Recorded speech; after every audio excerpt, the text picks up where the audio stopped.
Je pense que les Outre-mer ont toujours été aux avant-postes de tout sur le plan sociétal. L'histoire de France, c'est nous qui l'avons faite également. Il ne faut pas seulement tourner la page, il faut aller de l'avant. Et je pense qu'il faut aller de l'avant avec les identités rhizome, les identités des Outre-mer.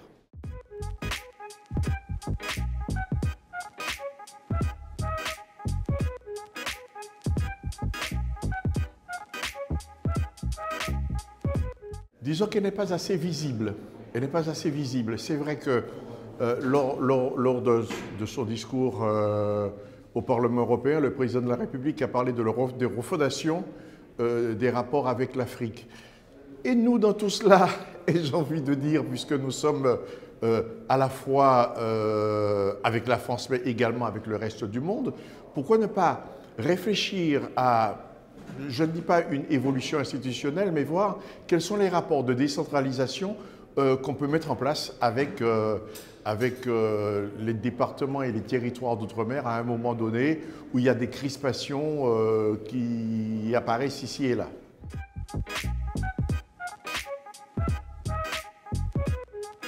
Le moins qu'on puisse dire, c'est qu'effectivement, il y a une espèce d'égalité réelle, on appelle ça l'égalité réelle, au niveau des départements et territoires d'outre-mer, mais cette égalité réelle, que vaut-elle? Que vaut-elle sur le plan économique? On a une véritable crispation au niveau des économies qui sont des économies qui se cherchent. Ce sont soit des économies basées sur des pratiques post-coloniales, soit des économies en devenir sur le digital. Et effectivement, on n'arrive pas à se trouver véritablement sur le plan économique. Et je pense que la partie économique est la partie centrale de l'évolution et point de crispation des territoires d'outre-mer.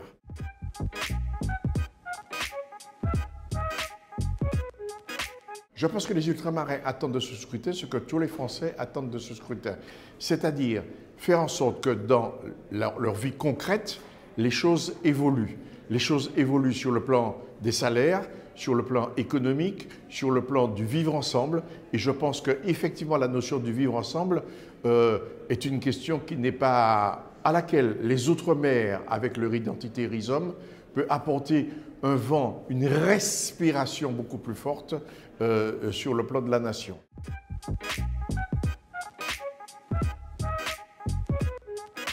Je pense que les Outre-mer ont toujours été aux avant-postes de tout sur le plan sociétal. Elles ont été, regardez par exemple ce qui s'est passé dans les années 60 aux Antilles et notamment à la Martinique. C'était les avant-postes de ce qui s'est passé en 68. Regardez ce qui s'est passé dans les années 2009. C'était aux avant-postes des Gilets jaunes. Mais je pense qu'il faut faire très attention au thermomètre des Outre-mer. Et je pense que, et je reviens là-dessus sur le plan sociétal, regardez la crispation qu'il y a sur le plan hexagonal, où on revisite, on se caresse en réfléchissant à ce qui s'est passé au niveau de l'histoire de France. Eh bien, l'histoire de France, c'est nous qui l'avons faite également. Il ne faut pas seulement tourner la page, il faut aller de l'avant. Et je pense qu'il faut aller de l'avant avec les identités rhizome, les identités des Outre-mer.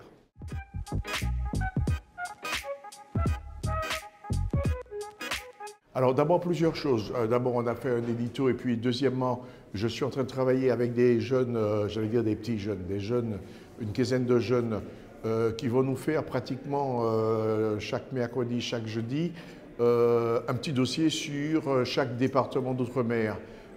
Comment ils ont voté en 2017, comment ils ont voté pour les élections législatives, etc. Quelque chose d'assez besogneux, c'est quelque chose, j'allais dire,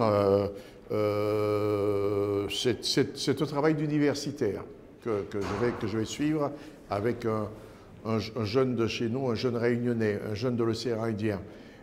Nous aurons une interview du ministre Sébastien Lecornu la semaine prochaine et nous allons avec plusieurs journalistes, puisque Outre-mer 360 est une plateforme numérique qui rassemble l'ensemble des informations avec des partenaires à travers le monde. Avec nos partenaires, nous allons interviewer le ministre pendant 45 minutes, 1 heure, pour parler des vrais enjeux de cette élection.